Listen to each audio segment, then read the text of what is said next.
to share a Wednesday night story time with you guys. And somehow we are almost finished with this year. We have basically one more day of 2020 and we're getting ready to start the new year. So Christmas is behind us, I know, but I hope you guys won't mind if I share one more Christmas story with you guys. And it's a really neat story, and it's based on a true story, which a lot of times is really cool, I think, to read stories that are about something that actually happened. And so this one is a story that's been made into a kid's book, this one, but also there's an adult story of this too. And it's called An Invisible Thread, a Christmas story.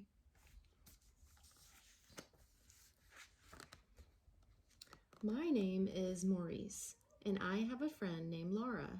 Some people don't understand how we can be friends because we're so different, but we're great friends.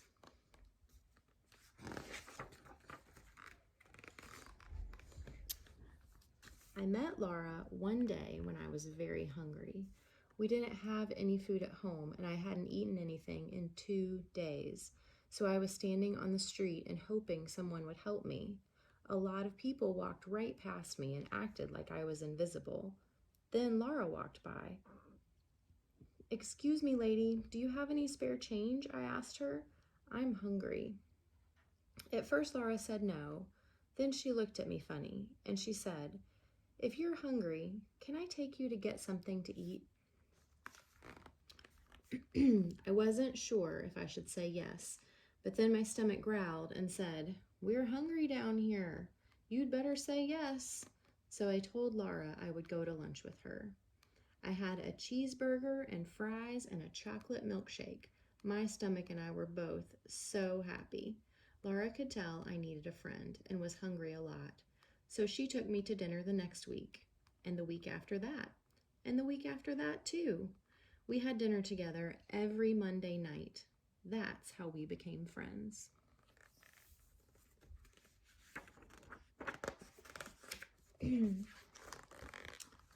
At one of our dinners, when it was getting colder outside, Laura asked what my plans were for Christmas. "Nothing," I said. "Nothing?" she asked. "Do you celebrate Christmas?" "I know about it," I said, "but we just don't have any money for toys and things like that. We've never celebrated Christmas." Laura was surprised. I told Laura about my family. I had 2 sisters, a mother, and a grandma, but we didn't have a home. We lived in a small room in a place called a shelter hotel. My mother was sick a lot.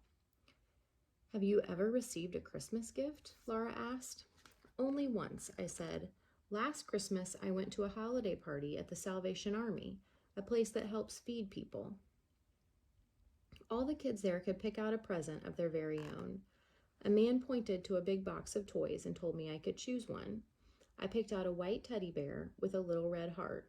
It was soft, and sometimes at night when I held it, it made me feel safe. That's the only Christmas gift I ever got," I said. Laura seemed sad, but then she looked like she had an idea. "Maurice, would you like to spend Christmas with my family and me?" she asked. I'd seen what Christmas was like for a lot of people on TV. It looked like so much fun. So of course I said, "You bet I would." I could hardly wait. The next week I went with Laura to pick out a Christmas tree for the first time. It was so big we almost couldn't carry it back to her apartment, and we had to stop a few times, but we made it.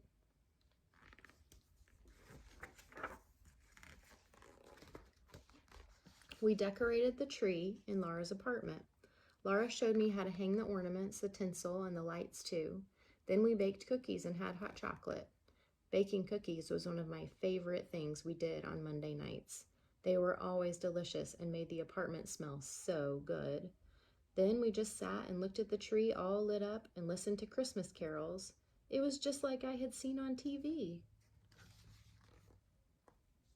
"Maurice, I want you to make a Christmas list so I can give it to Santa," Laura said as we finished eating cookies. "You mean I just write it down and Santa brings it?" I asked. "That couldn't be true." "Well, not everything," said Laura, laughing, "but he tries his best." I couldn't believe it, but I wrote my list and put on it a lot of things I needed, like a new jacket, scarf, and warm gloves. Then at the very top, I wrote what I wanted most of all, a remote control race car. I hoped Laura was right about Santa trying to bring a lot of things on the list. Still, I wasn't sure how Santa would find me.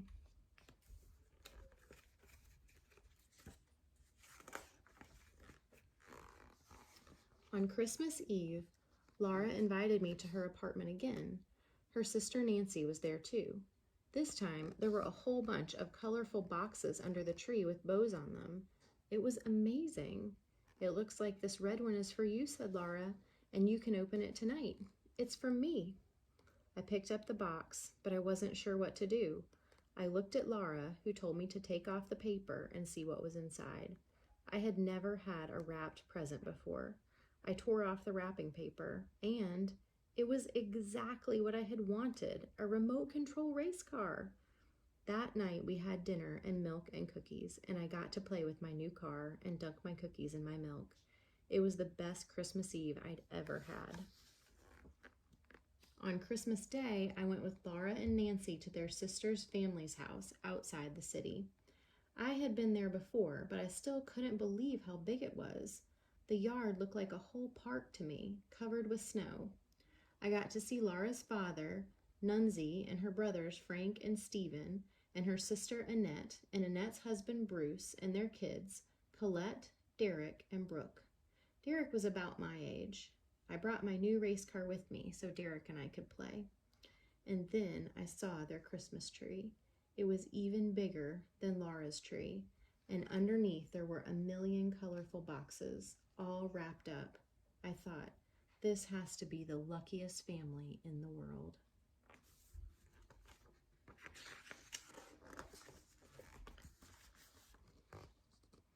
We all sat down for Christmas dinner. Annette said grace. "Dear God," she said, "we thank you for all the wonderful blessings you have given us, and we thank you for letting us spend this Christmas with our new friend Maurice." Then we had dinner. We had a big roast and a ham and mashed potatoes and green beans and corn and warm rolls, and that wasn't even everything. I have never seen so much food in my life, but the food wasn't even the best part. The best part was how everyone sat around the big dining room table and talked and laughed and had so much fun just being together. It felt nice and warm, and everyone was happy. I had never seen that many happy people together before. I hope someday I would have a family like that too.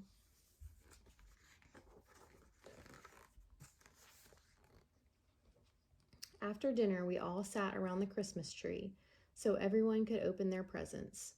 Colette got a jewelry box, Derek got a basketball, and Brooke got a beautiful doll. They got a lot of other presents, and it was fun to watch. Then Annette said, "Maurice, what are you waiting for? You have Christmas presents too." I couldn't believe it. Santa knew where to deliver my presents.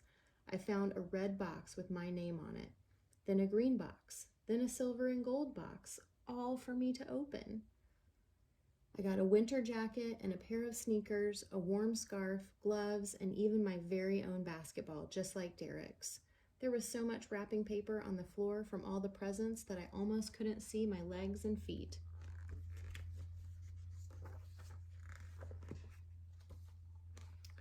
Later that night, we said goodbye, and Laura drove me home. I'm pretty sure I fell asleep because my stomach was full, and my brain was full, and my heart was full too.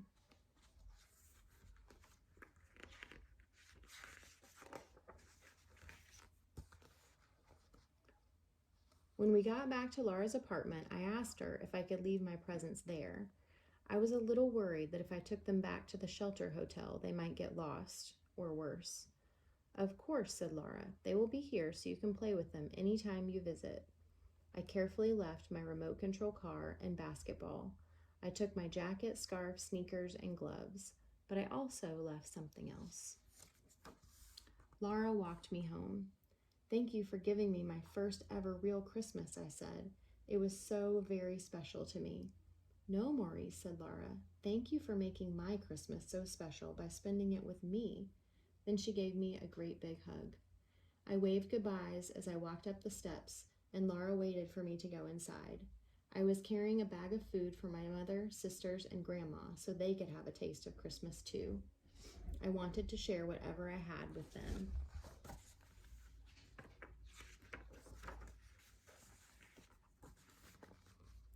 When Laura got back to her apartment, she noticed that I had left something under her Christmas tree.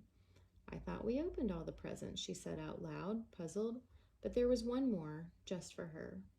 It wasn't in a box, and it wasn't wrapped. It was just tucked under the tree, but it was still a Christmas present. It was the only thing I had to give her, my white teddy bear with the little red heart. Merry Christmas, I wrote to Laura on a piece of paper. Thank you for being my friend.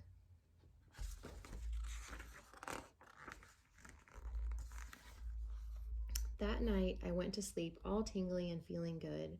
I felt happy and full. I thought about my wonderful Christmas and what I loved the most. I didn't love my presents the most, although I love them very much. I didn't love the food the most, although I loved that too. What I loved the most was my new friends sitting around the big dining room table, laughing and joking and having fun just being together.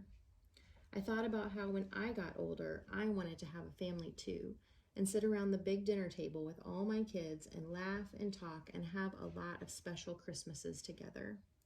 Just before I drifted off to sleep, I looked outside and saw a silver moon in the sky. It seemed like it was making the whole city glow and twinkle, just like I felt. And I thought, this was the best Christmas ever.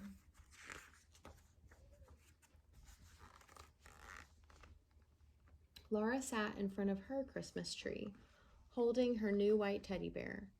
Then she looked out her window and saw the same glowing, sparkly moon in the sky. She felt the warm glow too, and she thought, this was the best Christmas ever.